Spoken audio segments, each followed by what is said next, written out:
Good afternoon, everyone. Today is Tuesday, March 28th, and the time is 1 p.m. Has the front lobby been cleared? Okay. I'll wait until it's been cleared. Let me know, please.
We are cleared?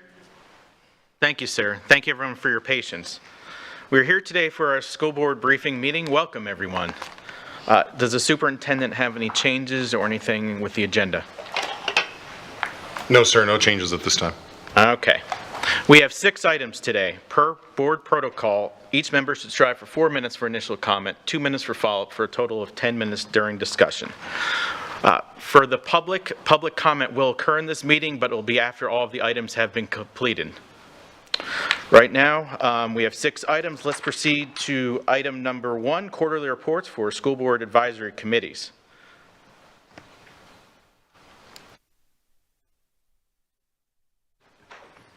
Do we have the presenters ready for this? Yes, Mr. Chair. We are going to go in the alphabetical in order that's currently in the board agenda. We'll start with the Construction Advisory Committee, then Continuous Systemic Improvement Advisory Committee, the Curriculum Advisory Committee, the District Advisory Council, the Equity and Diversity Advisory Committee, and then finally the Finance Advisory Committee. Thank you, Mr. Superintendent. Whenever you're ready, please proceed. Thank you. Good afternoon. My name is Clarissa Parodi. I'm the chair of the Construction Advisory Committee. This is my first meeting here, so be patient with me. So my briefing is starts in September due to Hurricane Ian. We didn't do the last quarter. So September 2022, I'm not going to read all the minutes. You have everything, but September 2022, I was elected as the new chair for this committee, and we have a new vice chair, Stephen Hord, and we've been working on specifically all the topics that the Construction Advisory Committee would like to review and will like to assist the school district this year. We have a series of very interesting presentations. One of them was the Small Business Enterprise Policy presentation by Susan Malay from Business Services. The committee review and had the opportunity to advise, and one of our concerns was that due to inflation and economy and the market right now, the $2 million revenue that is considered for a small business and a maximum of 20 employees might be a little bit short at this time. So we have a split vote 60-40. On October, we have our meeting canceled. We all know why, due to Hurricane Ian.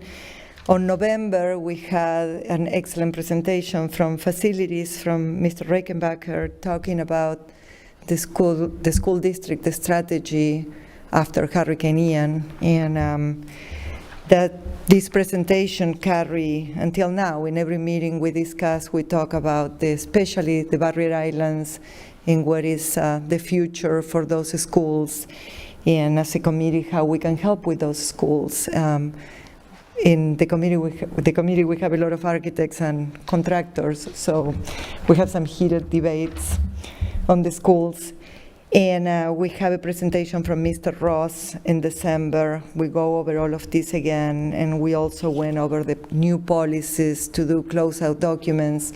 We know that you have a very consistent audit system, and we know that the construction portion of each new campus takes sometimes too long to close out. So we review the procedures proposed by the district to shorten that period of time to 90 days. And we set up an agenda of all of the items that we would like to review during this year. And I'm not going to mention all of them, but what I can highlight is we are very interested in reviewing all of the schools that are under construction or under design. We have the chance to see Riverdale High School by BSSW, excellent project. And we know that we have coming Amanecer and Franklin Park to review and see the plans. And we had a presentation from a solar company, both renewables. They are interested in implement solar as a pilot program in one of the schools. They made a study on Island Coast High School as a possible site.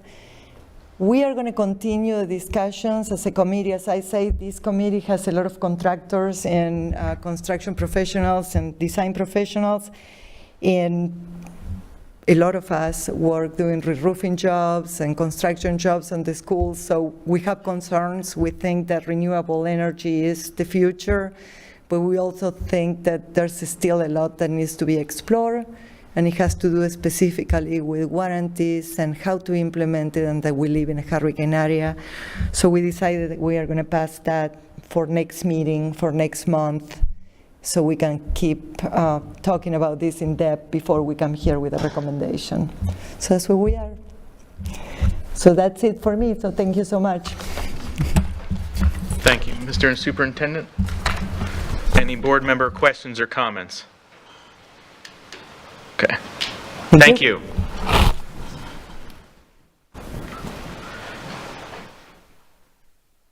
Next up is Dr. Savage. Good afternoon, board members. Dr. Bernier, Attorney Dupuy Bruno. I'm here on behalf of the CSI committee, and our chair, Chair Stork, was planning to be here today, but she was unable to do so because she's under the weather. So she sends her well wishes. The CSI Advisory Committee has met 4 times since the start of the academic year. The first meeting was via Zoom, and the other 3 meetings since that first meeting. Chair Stork is the chair, and then Bill Ribble is the vice chair. Our first meeting was strictly to review the policies and procedures in sunshine training, but we also had a chance to approve a mechanism by which to gain topics of interest. After the first meeting, between the second meeting, they completed a prioritization survey that helped them formulate strategic plan priorities. That is the focus of the CSI committee, and so this kind of helped them have marching orders for the year. The 2 priorities that came out of that work were to address long-term objective 4, which is increasing workforce success, as well as long-term objective 5, which was increasing the academic achievement. But one of the specific interests of the committee was on the focus of the impact of the significant increase of English language learners within our system, specifically with this being a unique shift in Lee County, not necessarily the same shift that is happening across the state. We also discussed the opportunity the board was going through of a refresh of the strategic plan, and so they were aware that that was also something on the horizon. For the February meeting, we had a presentation for the first priority of the group, which was that increased workforce success. That was by Executive Director Dodig, and we reviewed the current data trends based on the selected strategic plan measures. We also listened to some of the strategies being implemented and had a chance to ask some deeper questions that were not reflected within the metrics that were presented. The committee also decided at the time not to provide any recommendations until the end. They wanted a chance to dig deeper, so they weren't providing a lot of suggestions, but really having a chance to unpack it deeper before giving you any feedback. And so at that meeting, they decided to hold out any recommendations till their final meeting. So they have an opportunity to do some offline work in addition to what they do at those sessions. The March meeting that we just had a presentation from Dr. Evelyn Rivera and Dr. Carlos Negron on student achievement, but again, that specific emphasis on the ELL students. They summarized not only the enrollment trends and achievement results, but really provided some deeper insights into the specific challenges of this rapidly growing segment of the school-age population, as well as some of the strategies that are being implemented to address these challenges. The next meeting is April 17th, and we will plan on engaging some more with the strategic plan refresh to provide some insight there.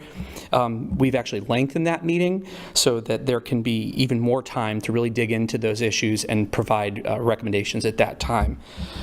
The one other piece, with Mr. Fisher's participating in this committee, he shared about the legislative advocacy as well as the Speak Up, Listen Up cultural shift, and even shared some specific learnings from the FSBA conference.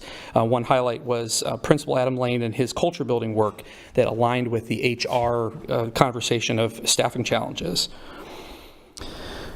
And that is all the update that I have. I stand ready for any questions. Mr. Superintendent? Nothing from me, sir.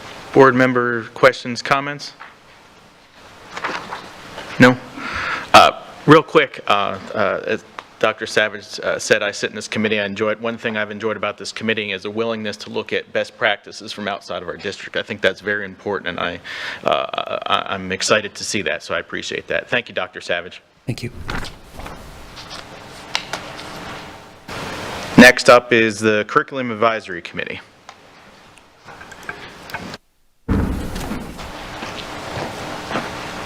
Good afternoon, Board, Superintendent. So due to the hurricane, we too, like everyone else, was impacted. So we held our first official meeting on January the 30th of 2023. In that meeting, the board attorney reviewed the parliamentary procedures and explained board policies and state legislation. We elected a chair and vice chair. The board our committee elected myself and Vice Chair Brian DeGrazio. I'm Melvin Whitlock, by the way. Ms. Jordan, on behalf of Ms. Giovanelli, welcomed the committee members. The committee engaged in conversation about the interest, upcoming topics of future meetings. The committee unanimously voted to amend the mission statement from serving K-12 to pre-K through 12. The committee also decided to focus on missed learning for the February meeting. In addition, we requested to offer a hybrid meeting in the month of February. For February the 27th, that was our second meeting that was held. We had our hybrid meeting and focused on the topic of student learning, intervention, and acceleration opportunities. Curriculum directors presented information on adjustments to scope and sequence, adjustments and assessments, and gave information on targeted interventions, drill down plans, and spiral review to support teaching and learning gaps due to Hurricane Ian. In addition to progress monitoring, data was reviewed in comparison to state data. The committee provided feedback on home connection ideas that could help implement and assist with missed learning. Our next meeting will discuss the process for challenge materials and purchases for materials in response to new legislation, which we held yesterday evening. That is all we have for the advisory committee. If there are any questions, I'm available. Mr. Superintendent? No, sir. Board comment, question? Ms. Jordan? Thank you. Thank you, and congratulations, because I know that's what happens when you miss a meeting. You get voted in. I guess my question is, how did the hybrid work for you? I know that was a conversation that went back and forth for a minute or so. Whether you wanted to do that or not, have everybody come to the meeting or do that, was it better attended for this particular? We're getting a quorum, so that's the most important thing. And the people who are requesting the hybrid, they are virtually, they are coming to the meeting virtually. So that's a big plus and a big positive. Could any numbers be better? Sure. But as long as we're meeting quorum and we have a lot of public interest, that's the most important thing. So I would say, yeah, we're doing pretty good with it. Thank you. All right. Mr. Persons? Just for the record, about how many people are in your committee? 14. Okay, thank you. Yes, sir. Anybody else? Okay, moving on. Thank you, sir. Next up is the District Advisory Council.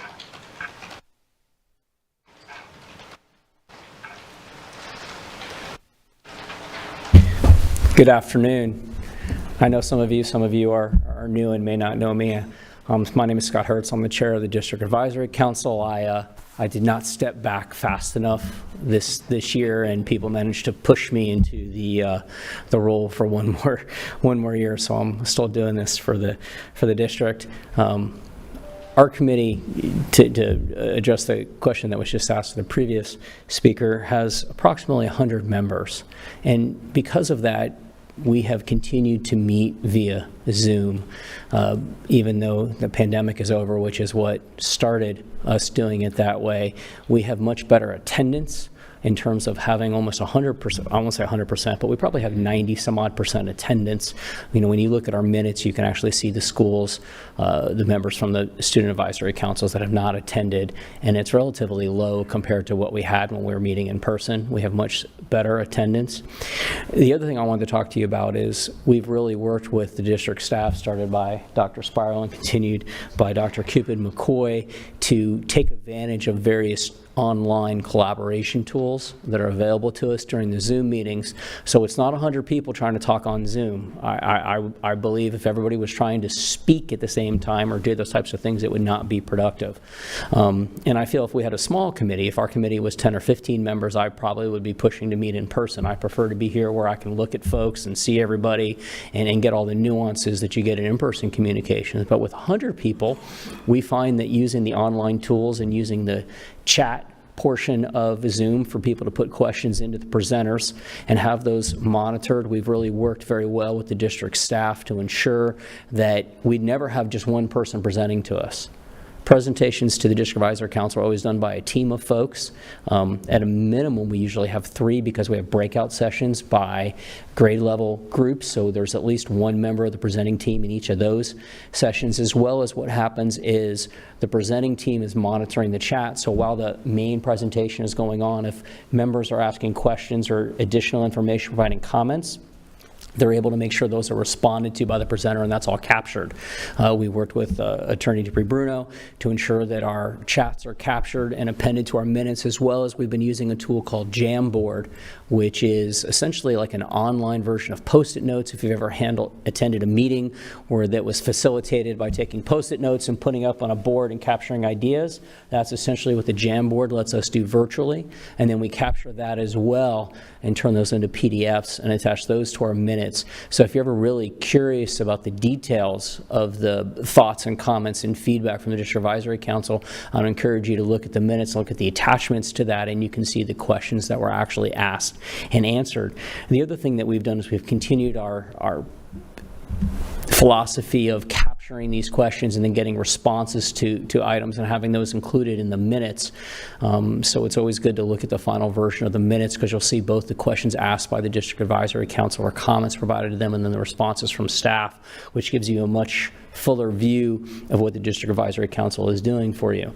The District Advisory Council's primary purpose is to do just that, give advice and comments and thoughts back to the school district on topics that are either raised by the District Advisory Council or primarily raised by staff or when necessary by the board to us, and we take that mission very seriously. So I'd encourage any board members, certainly Ms. Patrica brings to us things as our liaison from the board, but if the board ever has other topics that they want and be sure the District Advisory Council gives them feedback on, you know, please feel free to put that to us, and always put it to us with what your question is.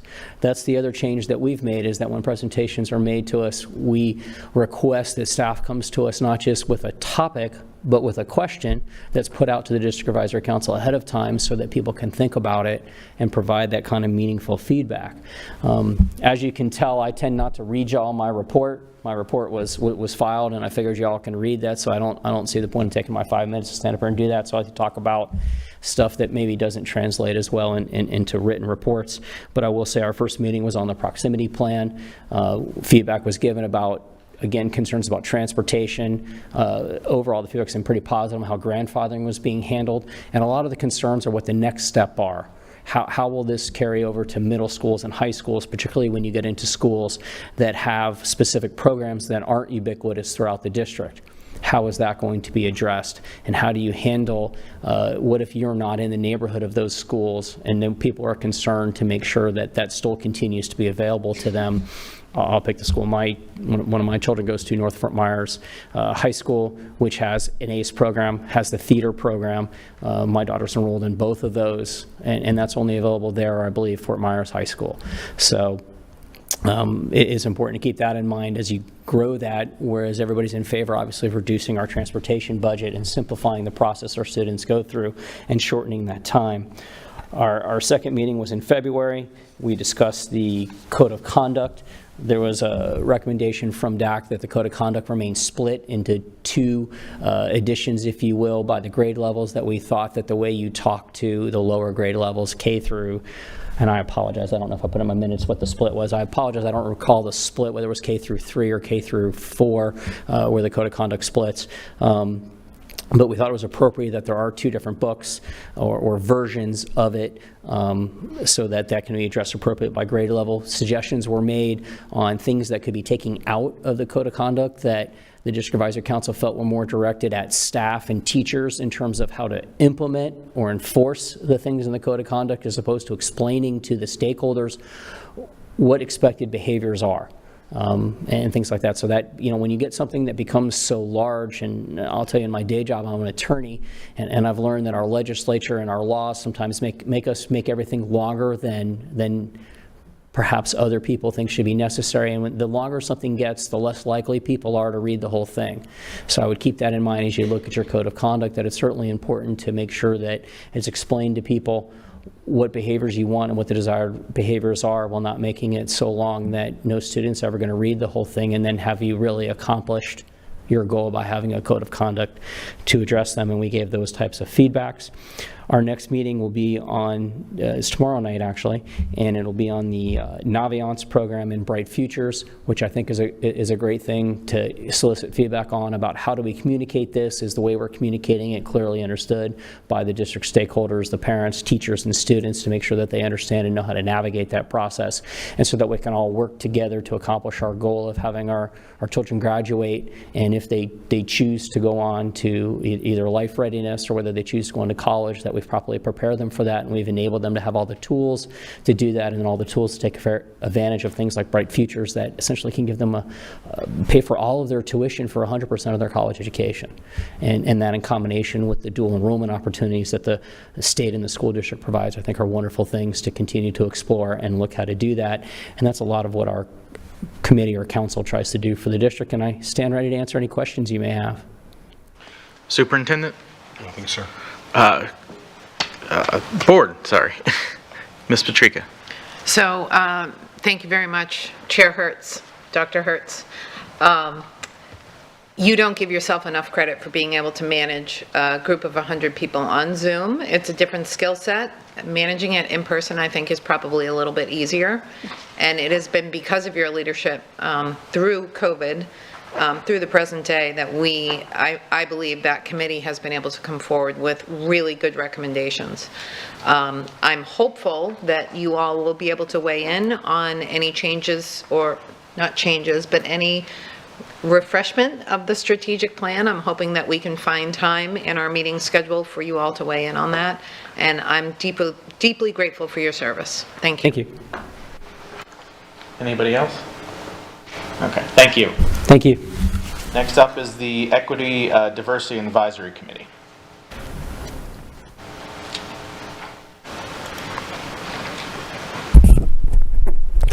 Good afternoon, everyone. My name is Dr. Christopher Blakely, and I have the distinct honor of serving as the chair of the Equity, Diversity, and Advisory Committee, affectionately referred to as EDAC. EDAC has continued to receive and review information from the district to provide appropriate recommendations. Based on our meetings from the academic year thus far, the EDAC Committee Quarterly Report is as follows. In September, similar to what has been previously shared, the committee received a presentation regarding parliamentary procedures from our school board attorney. The committee also elected myself as chair and Laura Christofont as vice chair. Additionally, the committee selected 3 representatives and 1 alternative for the district site selection committee. In January, we had a presentation from the coordinator for community engagement regarding the proximity plan. During this presentation, we discussed and provided some feedback regarding the rollout of the proximity plan, as well as the committee received information about the longevity of the proximity plan. The committee sought a forecast of potential cost savings with the implementation of the proximity plan and how funds from savings will be redistributed throughout the district. In February, we received a presentation from the Director of Business Services, Small Business Policy. Business Services presented updates about the Small Business Enterprise Policy. The committee moved that EDAC to recommend that the Small Business Enterprise Program is developed to maximize equity and inclusion with respect to minority-owned businesses. In March, we had a presentation regarding the Student Code of Conduct from our Director of Positive Prevention. The committee offered suggestions and consider on condensing the Student Code of Conduct to be more concise and condensed and digestible for students and families, to speak specifically to those violations or alleged violations of Code of Conduct, and separating some of the filler information to appendices. Additionally, during the March meeting, the committee approved a motion to request information related to the state's governmental initiatives that may impact K-12 in regards to diversity, equity, and inclusion, to include but not limited to legislative proposals and executive orders. Some examples provided were the AP African American Studies, House Bill 999, House Bill 931, and others. For future presentations in April, we will have teacher recruitment and retention strategies, and in our May meeting, we will conduct our annual recommendations and activities for the board. That concludes the report. Superintendent? I think so. Board member comment or question? Ms. Jordan? Thank you, Dr. Blakely, for this report. I guess my question is, the motion that you requested information related to the state governmental initiatives, how are you requesting that information to come to you through your board liaison or through your staff representative? Yeah, we made the formal recommendation, and the motion went to the staff liaison, and I believe he's communicated that through the district for further clarity. So we're seeking any information regarding governmental impacts to K-12 related to DEI. We may not be familiar with outstanding state Senate bills or House bills. We'll request any information that may be currently in the legislative session. Okay, thank you. And next time maybe we can have him bring that up so he doesn't have to bend all the way over. Thank you. Anybody else? Okay, thanks, Dr. Blakely. Thank you. Next up and last up is Finance Advisory Committee.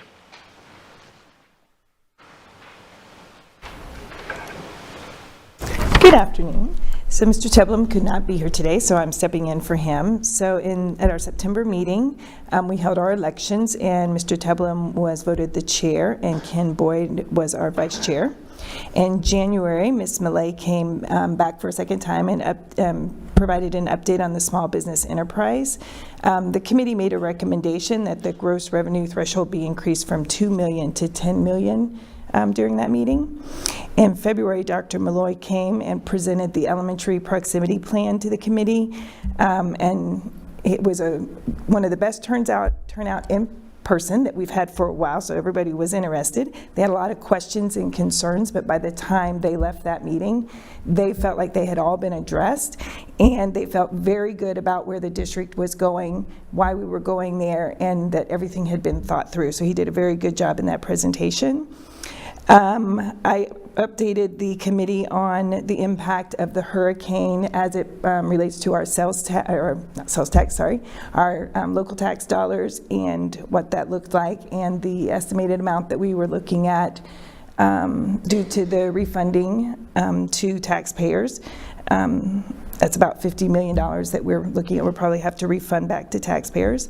In March, we had some discussions on the district's debt, why we have debt, what the options are for debt, and the Florida statutes around all of those pieces. We talked about the cost per student station concerns and why at the time the sales tax was really important to have, but since then House Bill 1 has passed and cost per student station has gone away, so I'll update them on that at the next meeting as well. That's all. Superintendent?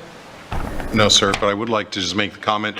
The reason why I have no questions is because this group is amazingly efficient. They've presented to me most recently just before spring break, and I just really appreciate the opportunity again for their leadership and all the work that they do with their committees to help support this board and help support our group of learners. I mean, there's a real clear focus in each one of these committees that they're focused on our core work, which is our students and their education. And though the committees have all different kinds of names, like a finance committee, finance really is deeply focused on making sure that we can find every available dollar to spend in our classrooms, and at the same time making efficient use of the dollars that we have to spend elsewhere.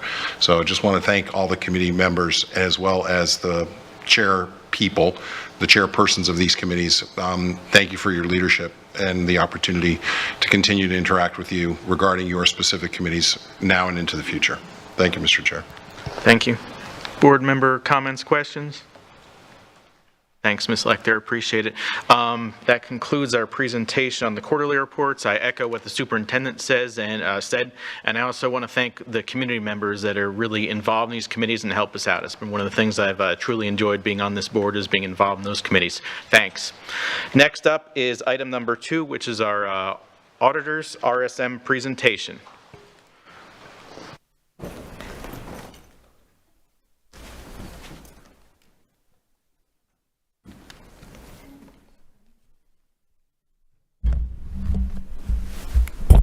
Good afternoon.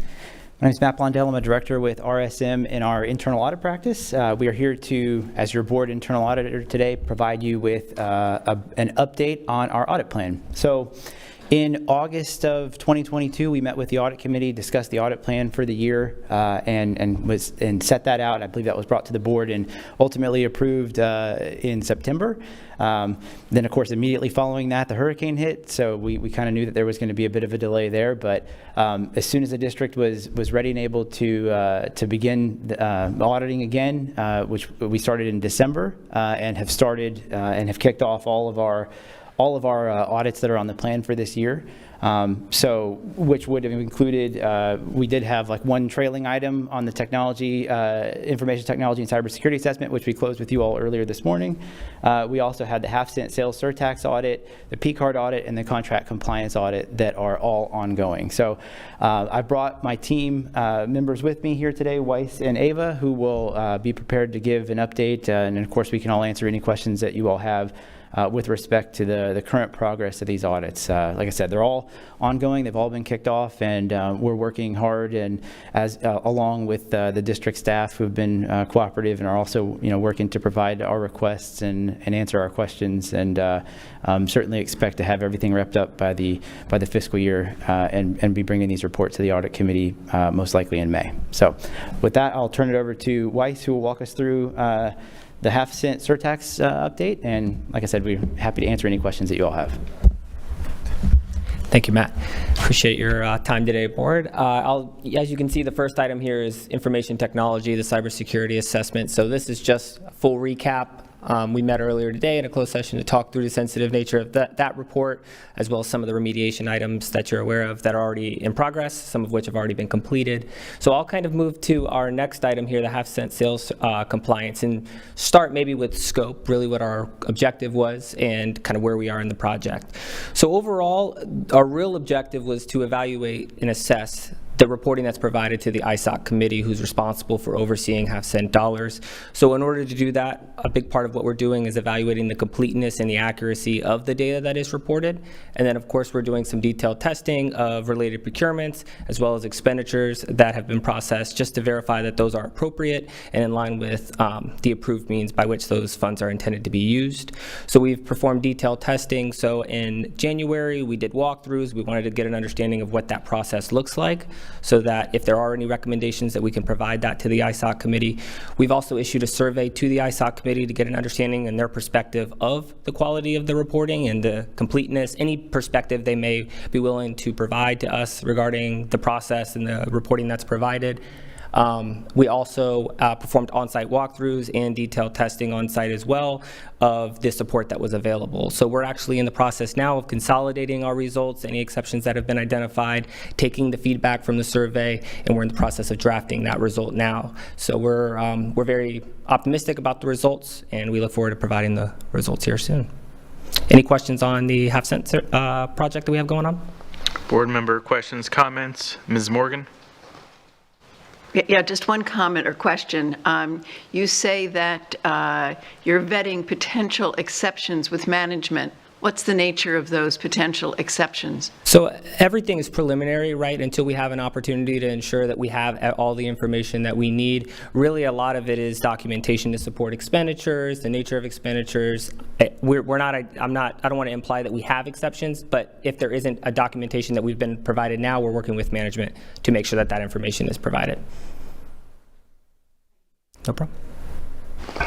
Anybody else? Thank you. Thank you. And I know we have 2 more active projects, and Ava will walk us through those 2 now. All right, thank you. So the next project that I'd like to give an update on is contract compliance. As Weiss kind of walked through earlier with half-cent, I'll start with kind of our objective of this review. For this internal audit, we're going to be looking at the contract execution, the approvals that are necessary depending on what type of contract we're looking at, the contract template, the contract documents itself, and then from that point moving forward to vendor monitoring processes, individual user departments, invoice review and approval procedures, and really analyzing what types of contracts we're using here at the district. What are the high-risk areas we need to be aware of, if any? So this project we kicked off in January.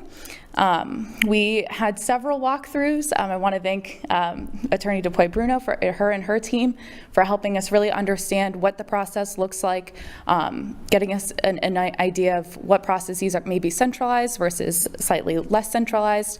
So we're really getting a good understanding right now. We've had several of those conversations so far. We also started our testing and our field work, so we've selected samples of contracts, and the next steps for this review is to continue doing our field work, and then similar to the half-cent project that Weiss mentioned, after that we'll be vetting any potential exceptions, having those conversations with management, and then moving right on into reporting. Any questions on the contract compliance? Board members, questions, comments? Ms. Jordan? Thank you. Would you say, speaking to management, but then you just said Mr. Pretty-Bruno, is that who you're, is that the management? For this particular audit, we're having lots of different conversations. Obviously, we want to make sure we get Attorney DuPuy-Bruno's input. Is obviously the nature of contracts have a lot to do with her, but we're also going to be having lots of other conversations with our sampled contracts. So if there is a contract that's owned, for example, by the maintenance department, we'll be having those conversations with the management and maintenance as well. Anybody else? Thank you. Great. Okay, perfect. The last item I'll be talking about here is our review over P cards. The purpose of the objective of this review is to really look at the internal controls over the usage of P cards, including compliance with district policies, state statutes. We're going to be looking at, for a sample of transactions, the supporting documentation to assess the reasonableness of transactions. We're also going to be looking at the review and approval of individual transactions and the monitoring of P cards overall. As part of this audit, we're also going to be doing an analysis over the population as well, to make sure if we can see any trends of any potential opportunities for there to be split payments, duplicative payments, or prohibited transactions. This audit, we just kicked off earlier this month, so we're really in the early stages of getting an understanding of what the procedures look like, what the controls we have already, identifying what those controls are so that we can test them in our next phase of fieldwork. So we've issued our initial document request list, gotten some documents back, and our next step is really to start selecting samples, doing that analysis of the population, and moving forward with fieldwork. I do want to give a big thank you to the procurement team. All three of our ongoing audits right now have some overlap, some touching upon that team, and they've been doing their very best, and they've been fantastic in answering all of our document request lists on top of their day-to-day jobs. I know that's no easy feat, so I did just want to thank them for their help. Comments, questions? Ms. Juvenelli? Thank you for the presentation. How far back on the P cards are you auditing? What is the time frame? Is there a certain time frame? Yeah, certainly. So right now we're really getting an understanding of what the controls are, which will help us determine and really tailor our work program and our analysis once we have that understanding. Our detailed testing is going to be of more recent transactions, but our overall population analysis will likely go back a year or two. Okay, thank you. Anybody else? Anybody else? Thank you. Thank you. I guess the one final slide here just speaks to the fact that we've been meeting with the audit committee regularly. We just had a meeting with them earlier in March, and then as they're scheduling meetings, of course, we're attending as asked, and you know, so I think there's been great dialogue with the committee, and it's been a great process that we've got in place now. So we appreciate your time. Unless there's any other questions, we'll. Any other questions? Okay, thank you, RSM. Thank you for your hard work. We appreciate it. Thank you, guys. Thanks. Next up on the agenda is item number 3, construction change order with Mr. Rickenbacker.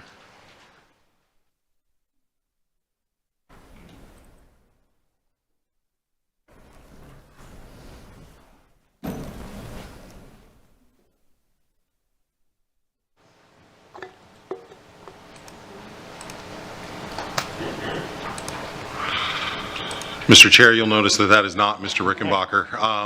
Tina Selcox is going to be doing the presentation in his absence today. Thank you. Sorry about that. Good afternoon, board members, Dr. Bernier. Thank you for recognizing that. I am Tina Silcox, the Assistant Director of Construction, and I am here to present the change order report for you for the month of January. We have no direct materials to report this month. Let me get it open.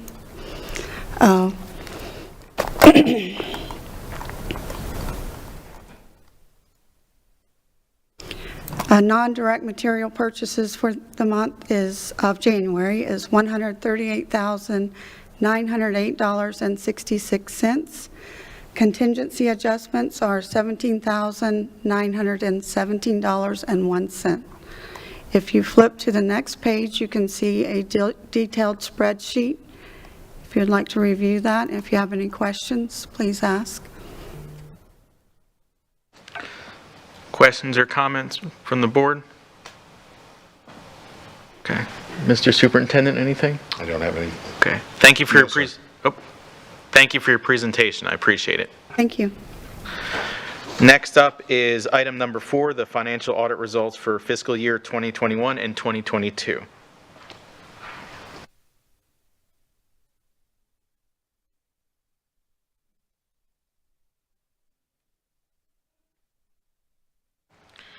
Mr. Chair, if I may, I would like to introduce Susan Millay, the Executive Director of Business Services, as well as members of her team, including the Senior Manager of MSL, Eddie Castaneda. MSL is an auditing service that we utilize in the off years when the state is not auditing our finance department. We have a requirement to conduct an annual audit of our finance team every year, even though the state comes every 3. So this is an update regarding the most recent audit of your financial division. Ms. Millay. Thank you, Dr. Bernier. Thank you for hearing our results of the financial audit presentation. I also would like to introduce you to Director Gabby Jaremchuk from our Financial Accounting and Property Records Ms. Department. Millay, sorry to interrupt. Is the mic on over there? Our technical people, it seems like the mics have been a little low today, unless that's just me. It seems a little quiet in here. If maybe somebody can look at that during this. Thank you. Proceed. Sorry about that, Ms. Millay. No worries. Okay, Gabby, you want to pull that close to you? Hello, I'm Gabby Jaremchuk. I'm the Director of Financial Accounting and Property and Records. I've been here for about 11 months now. Prior to that, I was up in Indiana for 12 years. Great. All right. And now I'd like to introduce Mr. Eddie Castañeda from MSL, and I'll turn it over to him. Thank you. You hear me okay? This night? Oh yeah, I could hear my own reverb in this. Okay. My name is Eddie Castañeda. I'm the Senior Manager on the External Audit Engagement. Florida statutes require every school district to be audited by external auditors, which we are them, MSL. So I just wanted to thank, before I go into the presentation, thank Gabby and Jeanette. Producing the annual comprehensive financial report for the school district is very comprehensive. A lot of time is involved, especially with new accounting pronouncements that were implemented in the current year, particularly GASB 87, which is the lease standard, which was implemented in fiscal year ending 2022. So prior agreements that weren't recognized as leases are now recognized as leases. They've been disclosed in the financial statements, and we have no issues there. So we are, as your external auditor, required to have certain communications. There should have been a letter as part of your packet, just detailing certain required communications that we have to give those charged with governance, which is the board. Our responsibilities is to be independent of the board. There hasn't been any issues or threats to our independence. We remain independent of the school district. Management's responsibilities is they're responsible for the financial statements as well as the internal controls over the financial statements. They're also required they're responsible for disclosing information to us, not prohibiting us access in any way. I'm happy to report that there's been no disagreements between our firm and management, and also there was no consultation with any outside external auditors other than us.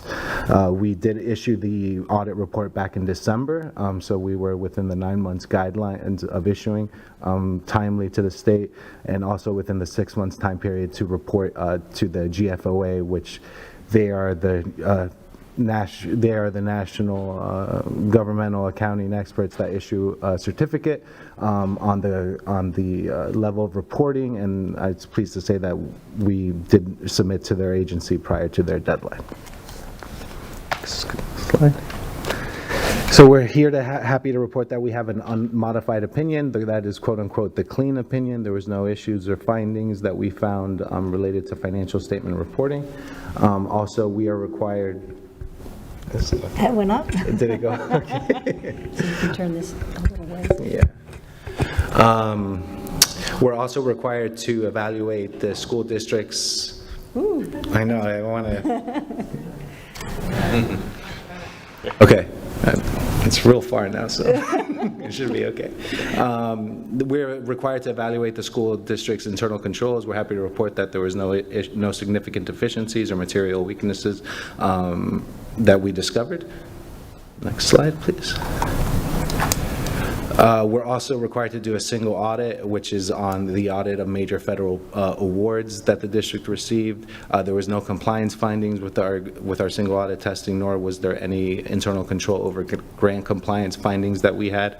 The Florida Auditor General requires us to issue a report called an Auditor's Management Letter, where it's certain requirements from the Florida Auditor General that school districts have to follow in the Florida statutes and report on certain Florida statute compliance. We're happy to note that the school district is in compliance with those particular Florida statutes. Also in the Independent Accountants Report, which is also another required AG report, particularly about the school district's compliance with the Florida statute related to investment policies. We're happy to report that the school district is in compliance with that as well. Next slide. And just some brief, this is the just high level kind of where you were from this year to next year. As you can see, the change in that position increased by $213 million in the current year. That is largely the result of a change in the school district's net pension liability, which those are projections that the state does, and due to the greater return in investments that they had, remember this is based off of prior years, so really this is like 2021's results that's disclosed in 2022. So that's the main reason for the change in that position. Next slide. Your general fund, which is the operating fund of the district, we're happy to say that it's pretty healthy. You have a unassigned assigned fund balance of approximately 15% of current year expenditures, which is pretty good within school districts of this size. It's pretty common to see that type of percentage. Typically around 10 to 30% is kind of where most school districts of this size kind of lie in their general fund. Next slide. And just general fund budget, that just, as you can see here, the school district was actually under their expenditure budget in fiscal year 2022. That's largely due to a reduction in instruction expenses that occurred during the year, obviously.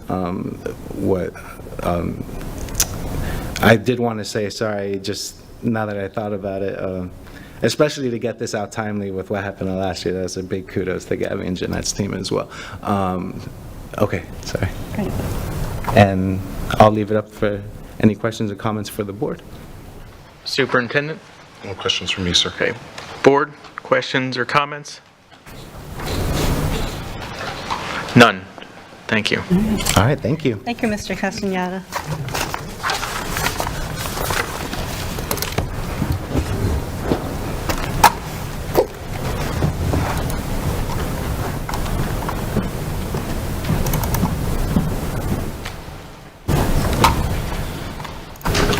Next up is item 5, Investment Advisor Board Update.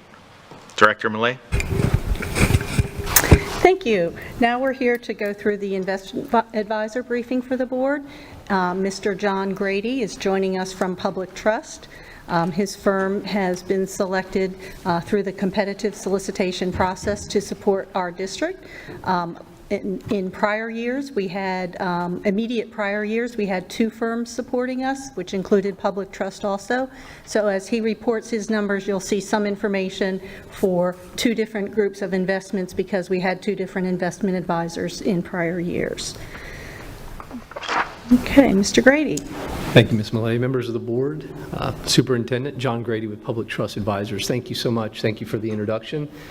And thank you for the opportunity to continue serving the district. We're very fortunate and thankful for our partnership with you and look forward to continuing that. With that, we'll start with our presentation today is just to spend a few moments with a couple of highlights on the economy, talk a little bit about the yield curve and how that ties into your very diversified investment program, and talk about your holdings and the structure in place with the program and the performance of the portfolios, both internal and externally managed. On this, that's all right.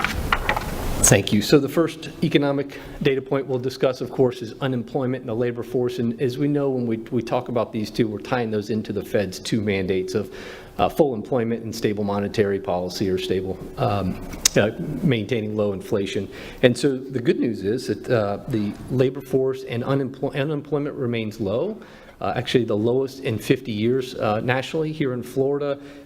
This is showing us through December. As we can see more recently, Florida unemployment is down to 2.6%, also very low. In spite of the tech job layoffs, there still continues to be a very supply-driven job environment, and certainly providing the leverage to those seeking employment versus those looking for employees. Looking over to the right-hand side, just quickly pointing out, we've started off 2023 with strong jobs. In January, we had over 500,000 jobs created, and then in February, we had an additional 300,000 plus jobs. So again, from the jobs front, things are looking very good, and there continue to be more than 10 million openings in the labor force. Thank you. And then the other topic we wanted to cover today, of course, is inflation, and we know that has really been the hot discussion point for several months.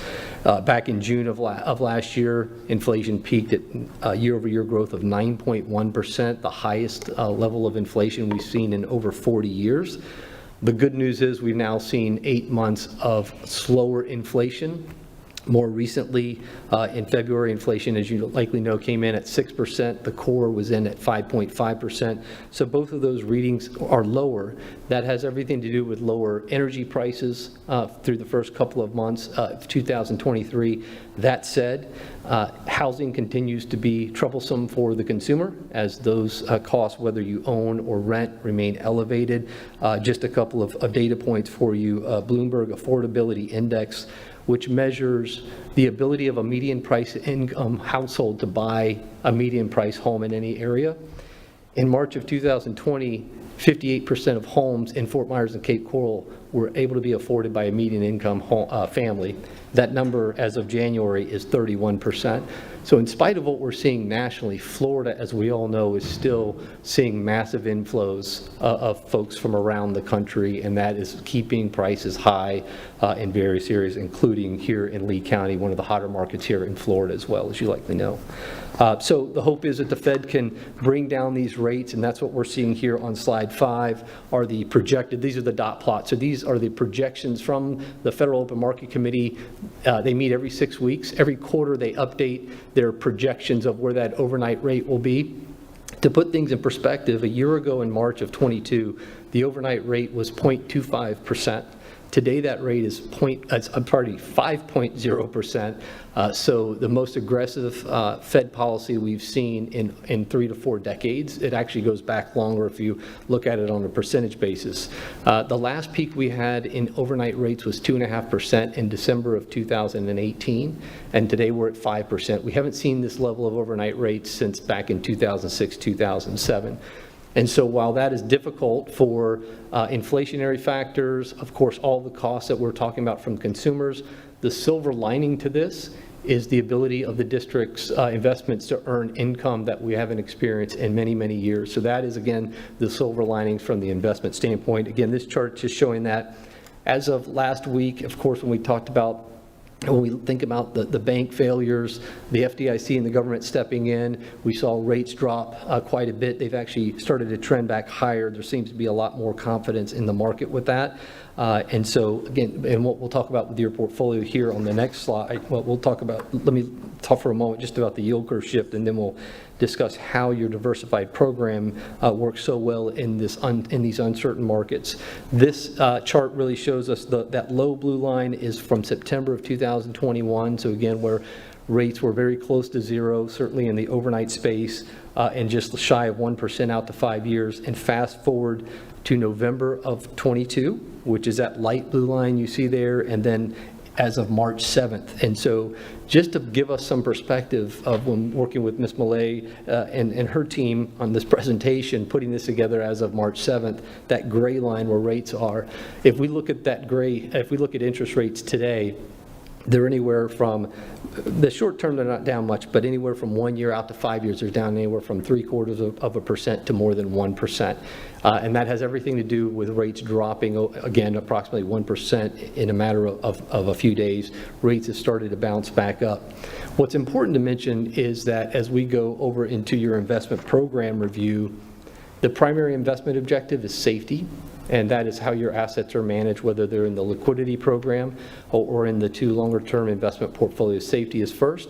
Liquidity is also very important. It's the second objective, and that's to ensure that you have funds to meet your both short-term and longer-term expenditures.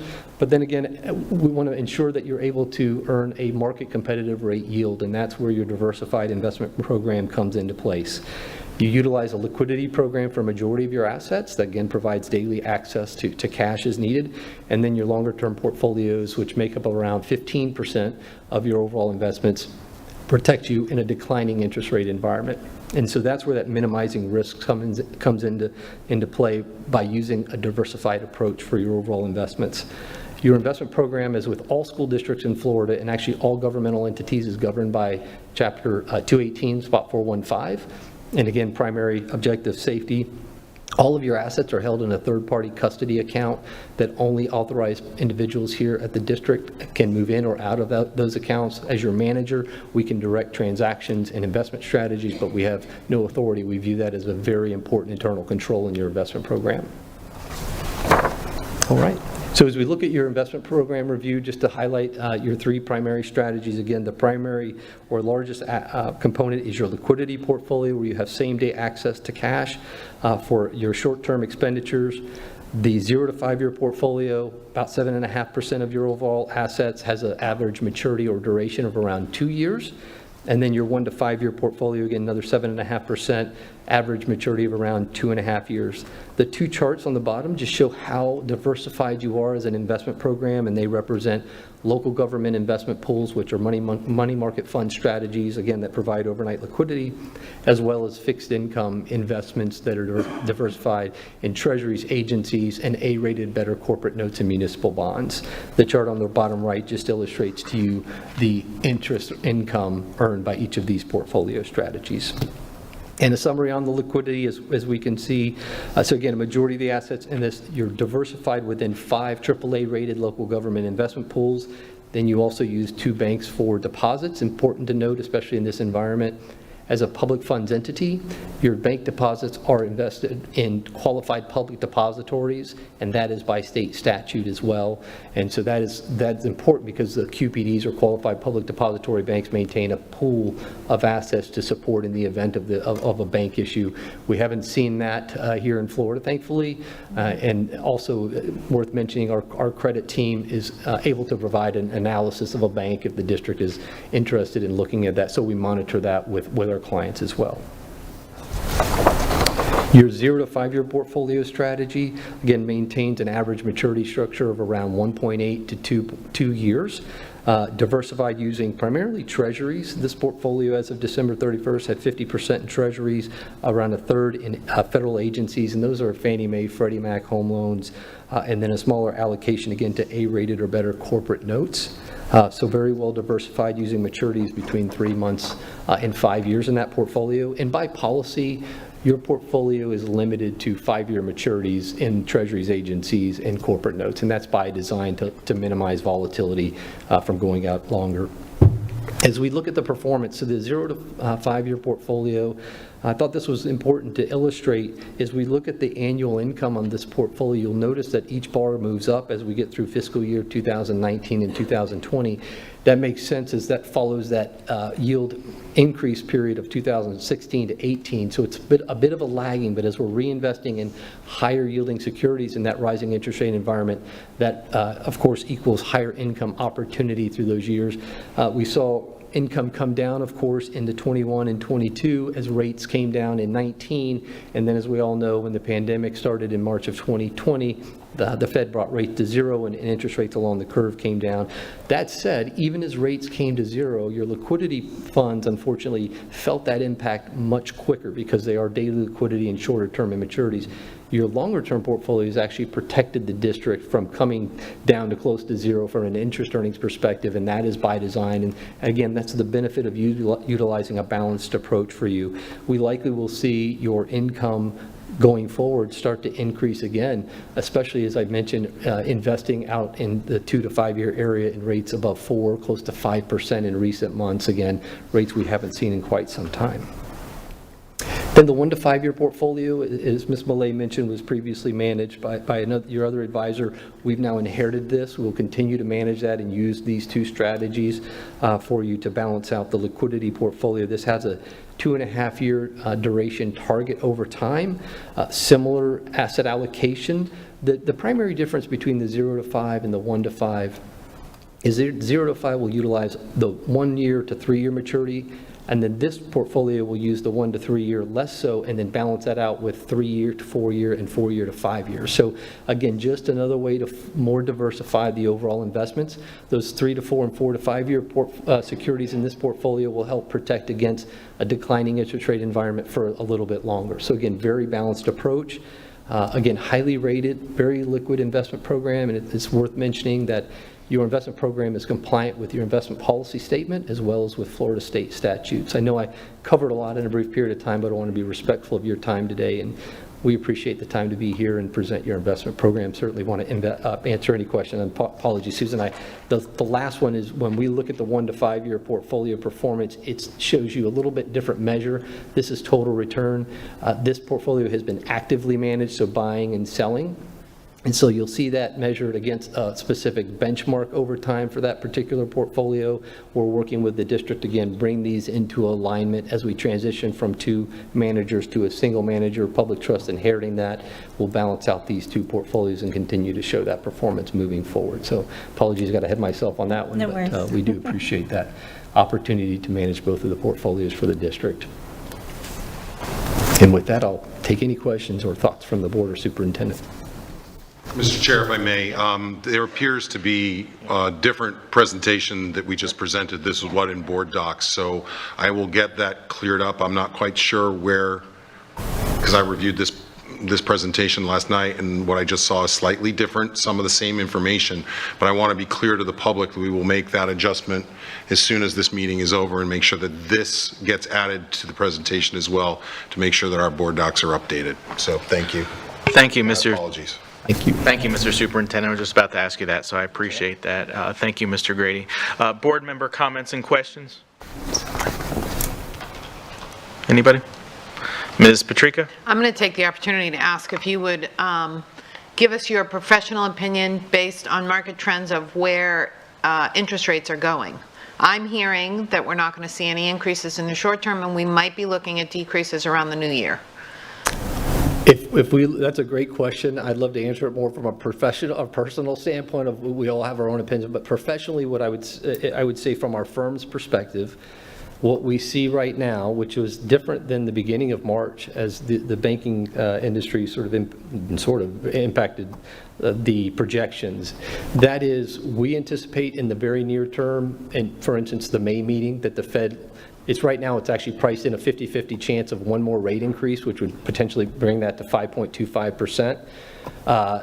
We're starting to see more and more folks suggest that the Fed pause. We know from reading more and learning more about the banks, the biggest factor from the banks was that they had invested in securities like any other investment program in fixed income. They were not unsafe securities. They're treasuries and agencies that are used for collateral. The problem was they were invested in 21 and bought at much lower yields. And then when folks wanted to earn more on those deposits, I'm sidestepping, but I think it ties into it.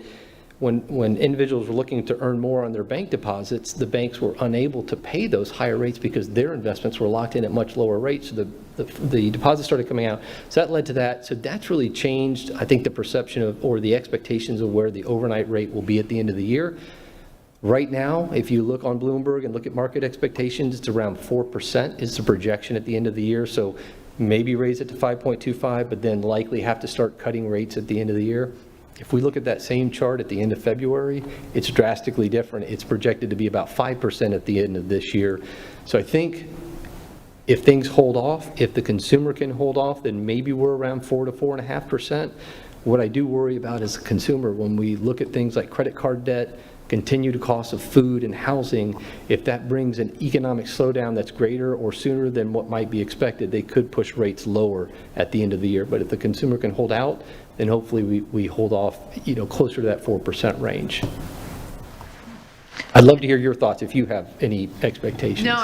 Okay. The investment risks that were taken by those banks are not an industry-wide issue. Is that correct? You'd have to look from a bank perspective. One would have to look at each of those banks. The more I read, you read some folks that this isn't a widespread. Others are maybe this is more widespread than expected. I think that really what that comes down to, and what we talk about with the district and all of our clients are public sector clients, is cash flow analysis and maintaining maintaining that liquidity component. And that's exactly what happened, unfortunately, with Silicon Valley Bank and others. They mismanage the asset liability match, as we call it. If you're managing that appropriately, whatever rates are doing, you can manage through that. The district does that very well.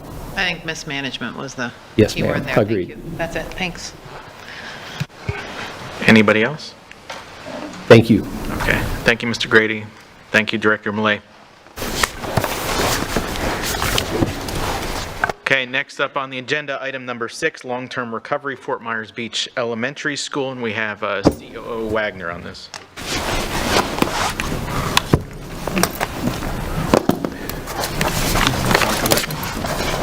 As a reminder to the public comment will be taken after this item.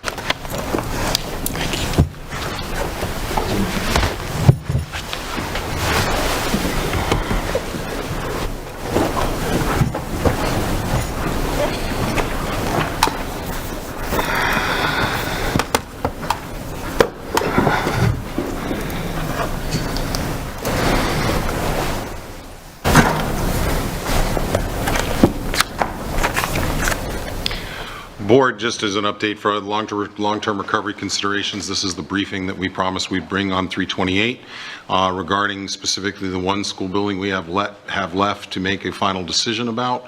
Mr. Wagner is going to provide an update regarding Fort Myers Beach Elementary. I do want to caution us, one of the items that will come up as a part of the conversation is the interlocal agreement.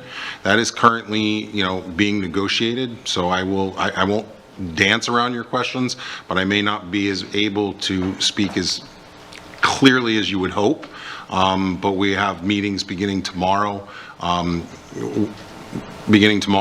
so that the two parties can now get together with our lawyers and begin to make progress regarding the ILA that I heard from our last work session was vital in terms of having an agreement prior to bringing the final resolution to you for approval as to what we do with Fort Myers Beach Elementary School. I'll turn it over to Chief Operations Officer Mr. Wagner and Frederick Ross.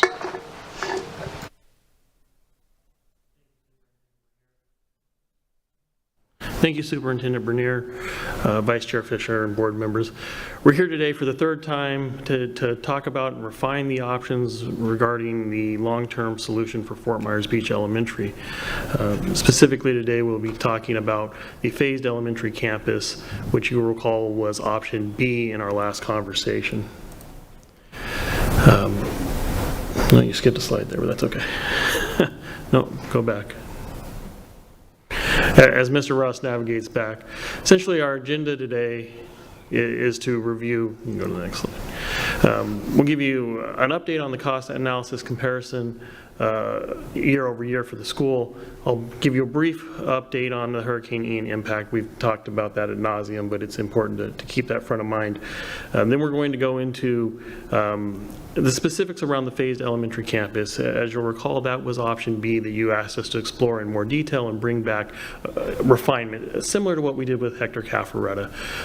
So tonight you'll be reviewing a consent item to ask us to move forward with Hector Cafferetta. We would expect that this would go much the same way as long as we've answered your questions to satisfaction today. I'll give you an update on where we're at with the restoration of the historic building.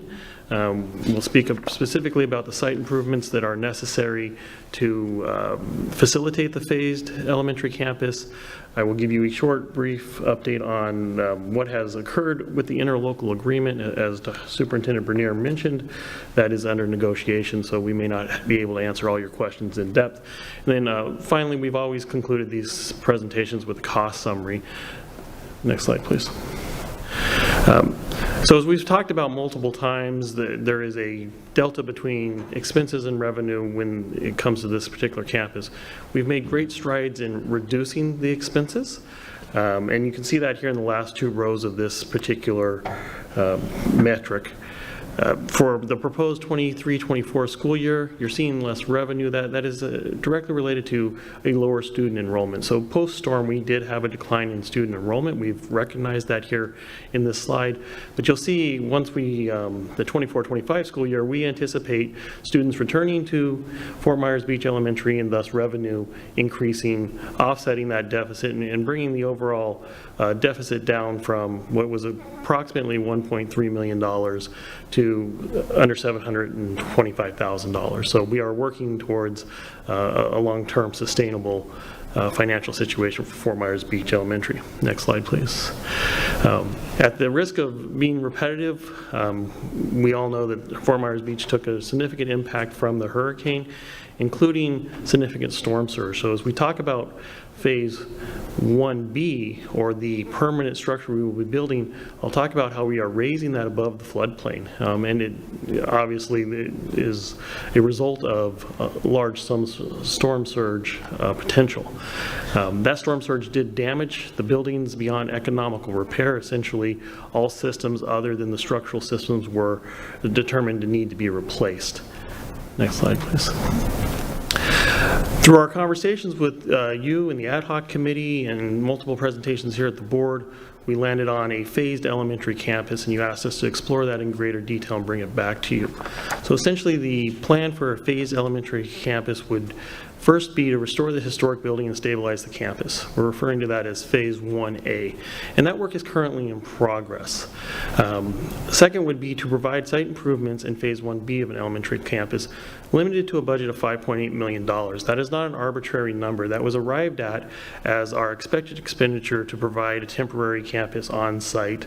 Through our work with the ad hoc committee, what I feel was a really genuinely good compromise came to the table, and the suggestion was made, why don't we just take that $5.8 million that we would expend on what is essentially a temporary fix and invest it in a permanent facility. That is a prudent way to deal with that expense, and that's how we landed on that particular number. The third step of this would really be to adopt an interlocal agreement to complete this Phase 2 as enrollment projections warrant. So Phase 2 would essentially be the permanent build out of the campus to accommodate approximately 150 students. That would not occur until enrollment warranted. So the intent today is to show you what Phase 1 would essentially be, move forward with Phase 1, put an agreement in place for Phase 2, and as those enrollment numbers raised, we already have a roadmap forward for what that would look like.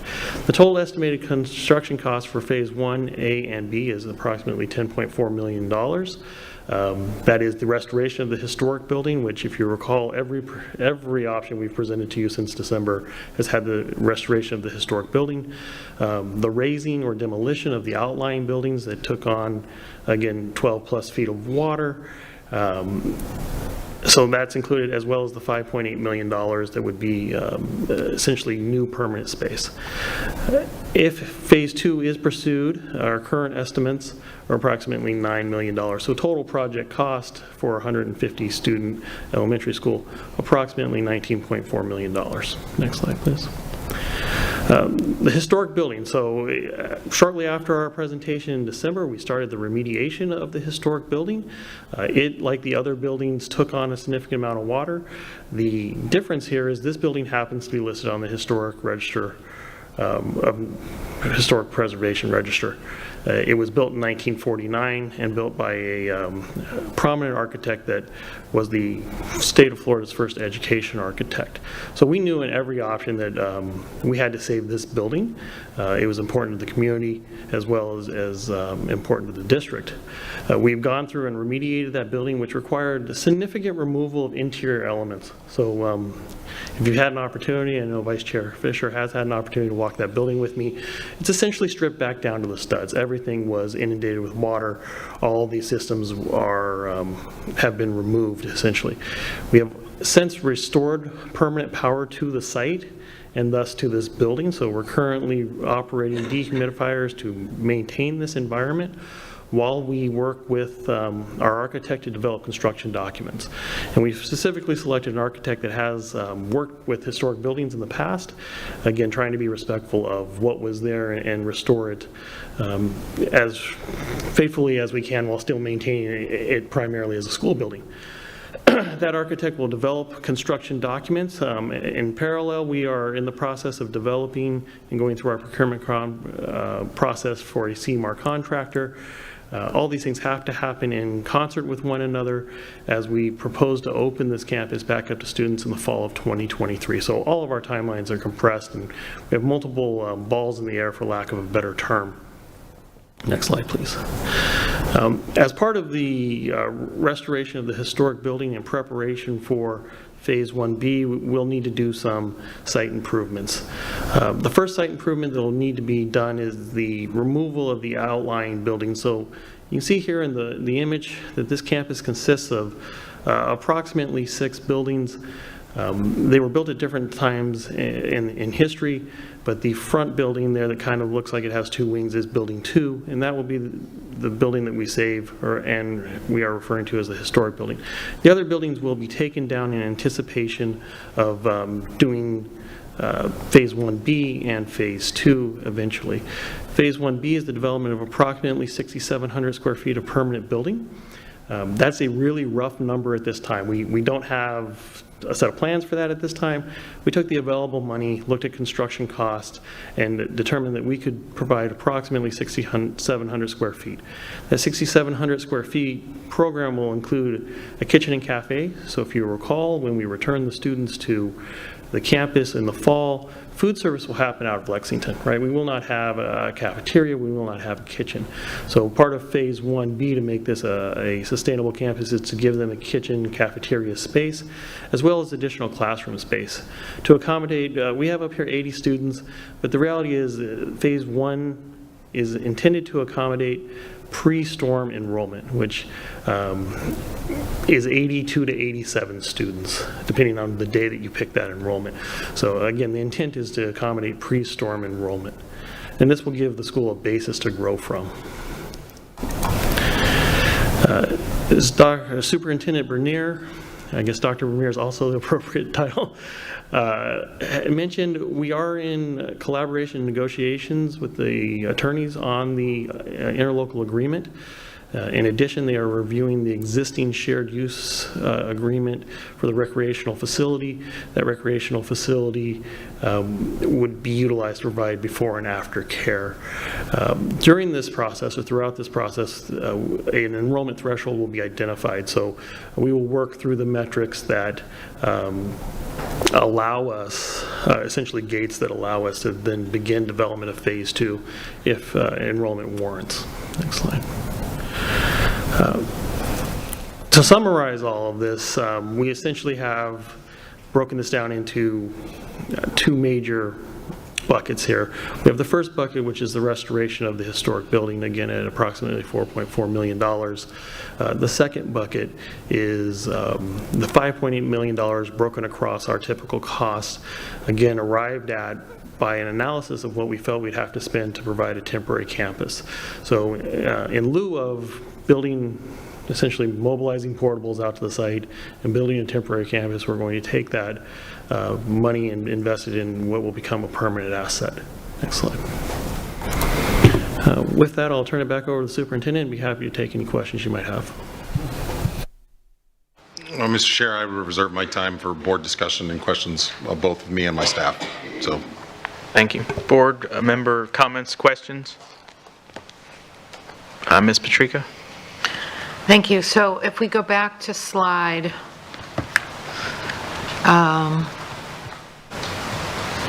4, please. Per student breakdown. I'm used to seeing the per student costs as compared to Pine Island and Sanibel on these presentations, and that was not provided to us.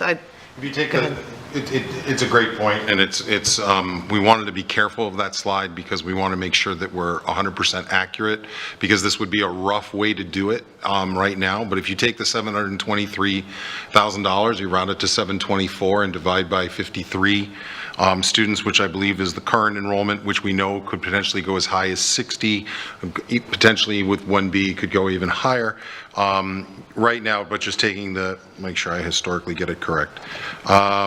Dividing that amount by 52 leaves you with $13,923.